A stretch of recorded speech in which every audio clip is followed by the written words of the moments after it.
Bonsoir mes frères et sœurs. Honnêtement et sincèrement, devant Dieu et devant les hommes, cette affaire d'esclavagisme,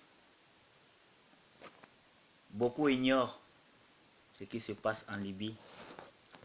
Mais je suis surpris de voir qu'il y a tant de manifestations sur les réseaux sociaux.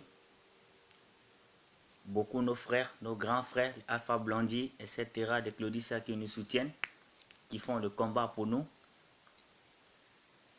Sincèrement, je suis vraiment content pour une telle mobilisation aux côtés de Paris. Et j'interpelle les immigrés de l'Italie, les concernés eux-mêmes. Beaucoup d'immigrés ont la langue fermée, la bouche fermée aussi. Ils ne veulent pas le parler. Parce qu'on s'est dit, ça ne sert à rien de parler. Peut-être ça ne va rien changer. Mais moi, je fais l'effort de parler. Vous avez peut-être vu les vidéos de la ventre de Black. Mais ça, c'est très tard. Vous n'avez que vu juste une petite partie. Vous n'avez que vu les vidéos de 2016, de 2017, pardon. Où sont passées des vidéos de 2013. Où sont passées des vidéos de 2012. Où sont passées des vidéos de 2014. On ne vous montre pas ça. La ventre de Black, ça fait mal, c'est vrai. Mais croyez-moi, il y a pire que ça. Si je dis qu'il y a pire que ça, c'est parce que moi qui vous parle, j'ai été vendu et je sais ce que c'est que la Libye parce que je sors de la Libye. J'ai fait beaucoup de temps en Libye et je le maîtrise dans ma main. Si nous les Africains, nous restons tranquilles, c'est parce qu'on ne veut pas créer une division entre nous les Africains. Parce que si je commence à parler, ça va créer une division entre nous les Africains. Alors moi, en tant qu'Africain, mon souhait c'est de se unir avec les autres. Mais il y a certains pays en Afrique qui se sont mal comportés vis-à-vis de d'autres Africains. Un seul pays. Beaucoup d'immigrés connaissent de quelle nationalité il s'agit. Quand je dis un seul pays. Le Libyen a fait ça, le Libyen avait ça. Je suis d'accord avec vous. Mais, il y a un point que vous avez oublié. Il y a un point très très fatal que vous avez oublié. Lorsque nous revenons en arrière, au temps colonial, on avait l'impression de dire que c'est nos chefs du village qui vendaient des Africains, qui livraient nos frères africains par les Occidentaux, parce qu'ils étaient corrompus. C'est la même chose qui arrive actuellement. Nos frères du pays, que je n'ai pas encore cité le nom, ont été corrompus. Mais moi, je les pardonne parce que ce n'était pas de leur faute. J'ai suivi beaucoup de vidéos d'autres qui accusent des Maliens et les Guinéens. Je suis d'accord. Je suis bien d'accord. Mais ce n'est pas de leur faute. Lorsque vous avez une pression sur la tête, vous êtes obligé de fouetter vos frères noirs. Les Nigériens, la torture que les Nigériens ont appliquée aux Blacks en Libye dans des prisons. Wallahi Talab Arazin. Seul Dieu reconnaît cette torture-là. Mais moi, je les pardonne. Certains immigrés venant de la Libye portent encore ce chagrin. Mais je vous demande pardon, mes frères, de déposer ce fardeau. Si un Nigérien avait une pression dans la tête, lorsque vous travaillez avec des gens qui vous mettent des armes, vous êtes obligé de torturer vos frères parce que vous n'avez pas le choix. La Libye, ce n'est pas un pays facile. Il faut vivre la réalité. Il faut vivre sur le terrain libyen pour comprendre exactement ce qui se passe. Moi, j'ai été vendu à 150 000 francs CFA dans la ville de Sabah, que beaucoup connaissent. J'ai travaillé pendant 6 mois dans le champ Avec la grâce de Dieu, je me suis enfui. Mais je n'étais pas sauvé. Je me suis déchargé d'un fardeau pour embrasser un autre fardeau. J'ai fui de Saba pour Bengualit. Beaucoup connaissent. J'ai été kidnappé par un groupe de rebelles. Et le chef des rebelles s'appelait Abdou Karim. Pour ceux qui sont passés à Bengualit, connaissent bien cet homme. Cet homme peut détenir près de 350 femmes africaines, à là où je vous parle. Les hommes, je ne peux pas compter. Des chicottes mentionnent très bien, des courants électriques sur votre corps. On était près de 1000 et quelques personnes. Je suis Abdou Karim. Par la grâce de Dieu, je me suis évadé seul. Ça, c'est en 2016. Pendant le carême 2016, je m'évade seul. Comment je fais pour m'évader? Nous n'avons pas droit à voir le dehors pour uriner. Mais parce que je parle l'arabe, ça m'a donné l'opportunité d'aller faire des selles à l'extérieur. Et j'ai profité de ces selles pour m'enfuir avec des âmes qui me poursuivaient. Je n'ai jamais couru. Cette nuit-là, j'ai vraiment couru. Et je crois que c'est... S'il fallait nommer même ou me donner un trophée, j'aurais dû bénéficier d'un trophée pour la course que j'ai faite. Parce que je sauve ma tête. Quand j'arrive à l'extérieur, je ne peux pas aider mes frères qui sont à l'intérieur. Je ne peux pas me plaindre chez quelqu'un. Tous c'est le même panier. Lorsque les ONG viennent regarder des blacks dans des prisons, on vous habille en ensemble Adidas pour donner l'impression que ça va, vous allez bien dans une prison. Il n'y a pas un immigré qui va parler, tu es mort. Ils arrivent dans l'intention de vous déporter. Ils ne vous déportent jamais. Il y a un business entre les organisations mondiales et la Libye. C'est un jeu trop facile. L'armée maritime de la Libye qui est censée vous soutenir, qui est censée vous donner l'hospitalité en vous déportant dans vos pays respectifs, ce même armée maritime vous récupère dans l'eau et vous revend à d'autres rebelles qui vous torturent et qui vous fait venir de l'argent par vos familles. Je fais la prison en Libye 5 fois. Pourquoi? En traversant la mer Méditerranée, on te prend dans l'eau. C'est le pire cauchemar de ta vie qui commence. Tu n'as pas de moyens même pour manger. Tu sors dehors pour te défendre, on te kidnappe. C'est pas facile. Alors s'il faut commencer à citer les nationalités en Libye qui ont fatigué les Noirs, précisément comme moi, on ne peut pas s'entendre. Mais cette Noire-là, ils ont été utilisés par la barbarie libyenne avec des armes. C'est le seul pays au monde que moi j'ai vu. Il y a le marché des armes. Chaque vendredi, dans les carrefours, on vend des Kalachnikov à 150 dinars. C'est en Libye. Les jeunes filles, si vous voyez nos sœurs en Libye, la manière auquel on torture les sœurs. Avec la prison des Rastas, on vous déshabille, vous les hommes. On te demande, toi, un homme, de coucher ton frère, ton pote que tu manges avec lui, tu dois le coucher. Si tu ne le fais pas, mon frère, tu n'as plus de jambes. Casse tes pieds avec des armes. Nos chefs d'État africains, vous restez tranquille, la bouche fermée.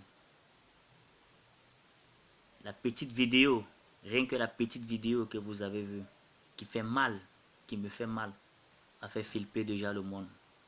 Si on vous montre la réalité normale, ça risque de déclencher la 3e guerre mondiale. Mais nous n'avons pas de téléphone en ce moment pour filmer tout ce qui se passe. Il y a pire que vendre les blacks en Libye. Il y a plus que ça. Il y a pire plus que ça. Quand je dis pire, croyez-moi, je vais faire la Libye, de l'entrée jusqu'à la sortie. L'un n'est plus à l'amusement, il n'y a même pas une seconde à perdre. Les Libyens ont des prisons privées. Ça veut dire chaque Libyen, il a conçu sa prison privée. Il peut attraper 15 ou 20 ou 40 blacks, ça dépend de la dimension de sa maison, de la prison qu'il a conçue, et vous enferme, vous contrôlez l'argent. On ne parle pas de ces prisons-là. On ne parle pas de ceux qui sont kidnappés dans des prisons privées. Les prisons d'État libyens que les unions européennes financent pour arrêter la fuite immigratoire, ceux mêmes gens qui attrapent des blacks dans la mer Méditerranée, les revendent aux rebelles, les soumis à l'esclavage, comme vous avez vu, les fait travailler dur. Où on va? Où est-ce qu'on s'en va? Nous avons quitté nos pays respectifs parce que nos chefs d'État ne font rien. Ils sont venus en Europe. Tu arrives en Europe, c'est la merde. On te demande de rentrer chez toi, on n'a pas besoin de vous ici.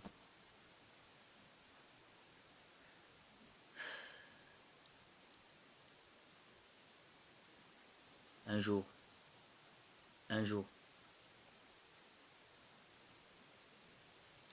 on aura notre revanche. Mais moi je dis, le jour où j'aurai l'occasion de rencontrer un Libyen, que ce soit en Italie, que ce soit dans n'importe quel pays, ce jour-là, lui ou moi, on va s'avancer dans un autre monde. Lui ou moi, on va s'avancer quoi. Beaucoup des Africains sont morts. Quand les Africains meurent dans l'eau, quand les cadavres sortent au niveau de Zouara, où je vivais, dans la ville où j'étais, il n'y a personne qui filme ça. Je vais vous donner un exemple très simple. Lorsqu'on lance, il y a lancement peut-être 15 ou 20 convois dans la Méditerranée. Il y a peut-être 7 bateaux qui arrivent. Où sont passés le reste des bateaux? Tous sont noyés. Un Zodiac contient 120 immigrés à l'intérieur.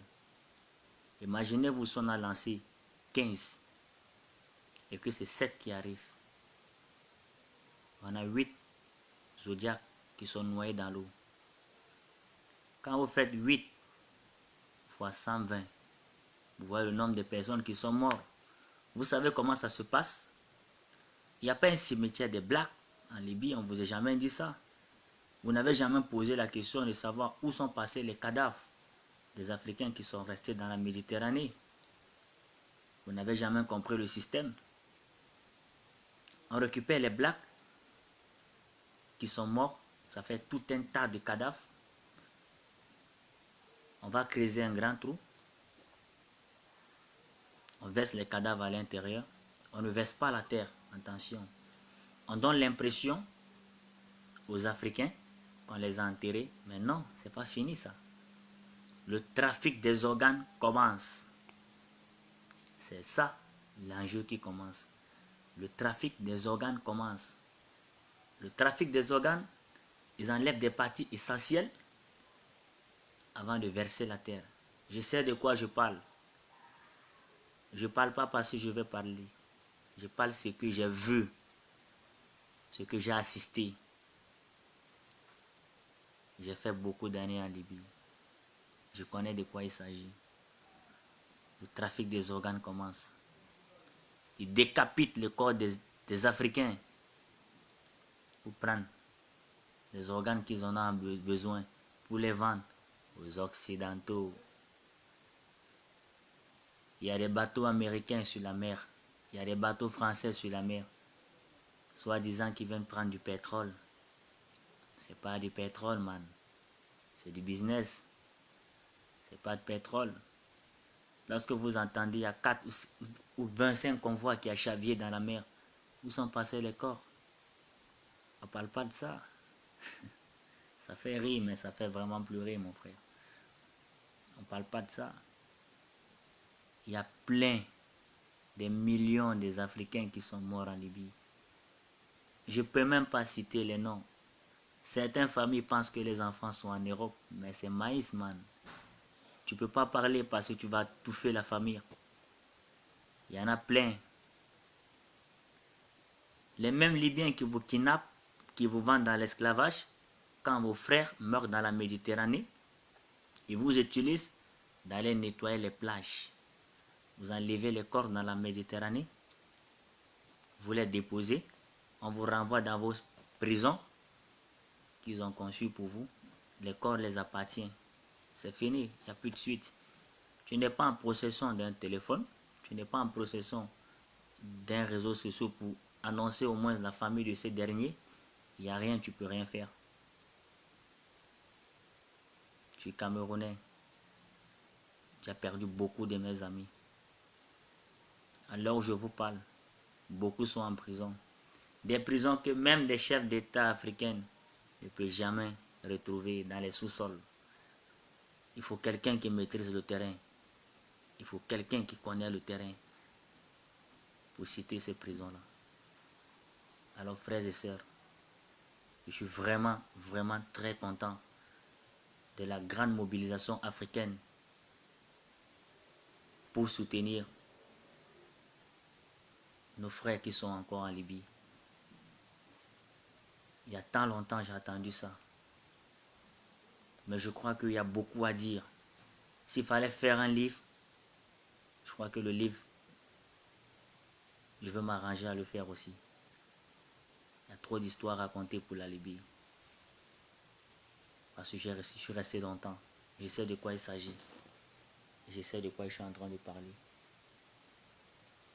Je ne peux plus pleurer, man. Grand frère, grande sœur, frères et sœurs, petits frères. Je ne peux plus pleurer. Je suis fatigué de pleurer. Nous avons trouvé des cadavres. Mais nous vous remercions tous pour cette grande mobilisation que vous avez faite pour nous aujourd'hui. Vraiment, ça me va droit au cœur.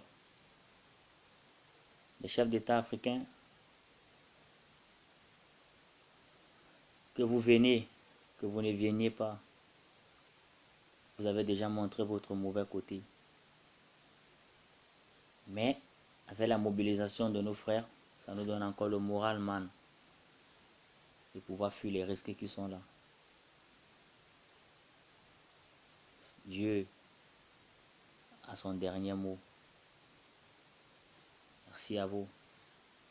Vraiment un grand merci. Il y a beaucoup à dire. On ne peut pas tout citer en une journée. Merci. Ciao.